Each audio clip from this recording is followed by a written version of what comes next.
કૃષિ મંત્રી રાઘવજી પટેલની જામનગર જિલ્લાના બેરાજા ગામે એક સરકારી કાર્યક્રમ દરમિયાન બ્રેન સ્ટ્રોક આવ્યો હતો, જેથી તેમને તાત્કાલિક રાજકોટની સિનર્જી હોસ્પિટલમાં આઈસીયુમાં સારવાર માટે ખસેડાયા હતા। ગુજરાતના કૃષિ મંત્રી રાઘવજીભાઈ પટેલની ચાલુ સરકારી કાર્યક્રમમાં અચાનક તબિયત લથડી હતી, જેથી તેમને રાજકોટની સિનર્જી હોસ્પિટલમાં સારવાર માટે ખસેડવામાં આવ્યા હતા।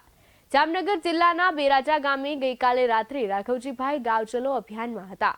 એ સમયે માઇનોર બ્રેન સ્ટ્રોક આવ્યો હતો। ડોક્ટરો તેમજ તેમના નજીકના લોકોએ જણાવ્યું હતું કે હાલ તબિયત સુધારા પર છે। રાઘવજી પટેલના સમાચાર સાંભળતા પૂર્વ જિલ્લા ભાજપ પ્રમુખ ધારાસભ્ય મુળુભાઈ બેરા સહિતના આગેવાનોએ હોસ્પિટલ પહોંચી તેમની તબિયત ખબર અંતર પૂછ્યા હતા। શું કહેશો આજ રોજ આપણા ગુજરાત રાજ્યના કેબિનેટ મંત્રી અને કૃષિ પ્રધાન રાઘવજીભાઈ પટેલને આજે રાત્રે બ્રેન સ્ટ્રોક આવવાથી સિનર્જી હોસ્પિટલમાં દાખલ કરેલ છે અને ત્યાં અત્યારે અમે ત્યાં હોસ્પિટલમાં મળ્યા ત્યારે એની તબિયત સારી છે। ડૉક્ટરોએ એમ પણ કીધું કે તબિયત સુધારા ઉપર છે, માટે ખેડૂત આગેવાન એવા રાઘવજીભાઈ પટેલ વર્ષોથી આ ખેડૂતોની ચિંતા કરતા હોય અને ખેડૂતો માટે અવિરત કામ કરતા હોય એવા રાઘવજીભાઈ પટેલને તબિયત સારી થાય એવી ઈશ્વર પાસે પ્રાર્થના કરું।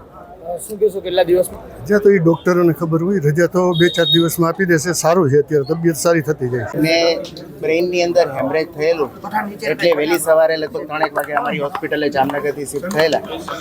એ પછી એમને ઓબ્ઝર્વેશનમાં રાખવામાં આવેલા અને આજે સવારે ફરીથી સીટી સ્કેન કરતાં હેમરેજમાં વધારો ન થયા એ આપણા માટે સારી વસ્તુ છે।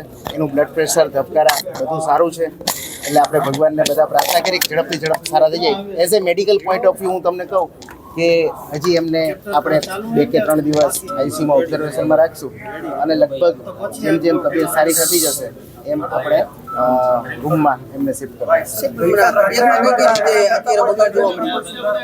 તબિયત બગડી નથી એ જ સુધારો કહેવાય। સામાન્ય રીતે હેમરેજના કેસની અંદર શરૂઆતના 24-48 કલાકમાં હેમરેજ વધવાને કારણે બગાડ થતો હોય છે, જે રાઘવજીભાઈમાં નથી થયો એ આપણા માટે સારી વસ્તુ છે। બ્રેન સ્ટ્રોક આવવા પાછળનું કારણ એમની એજ 65 યર્સ છે એક અને એમને બ્લડ પ્રેશરની તકલીફ છે, આવા કિસ્સામાં બ્લડ પ્રેશર લીધે એમને થતું હોય। ઓપરેટ કરવામાં આવ્યું છે કે અત્યારે ઓપરેશનની કોઈ જરૂર નથી। રાજકોટ એક સક્ષમનું સેન્ટર છે કે જ્યાં બધી જ વસ્તુઓ હાજર છે, છતાં ઘણી બધી વખત ફેમિલી અથવા તો બીજા કોઈ કારણોસર બોમ્બે મોકલવા પડે તો આપણે મોકલી શકીએ, પણ અત્યારે એવી કોઈ જરૂર લાગતી નથી। સર, આમાં આરામ કેટલો કરવો? આરામ 2 થી 3 અઠવાડિયે કરવો જોઈએ। હું હમણાં મળીને જ આવ્યો।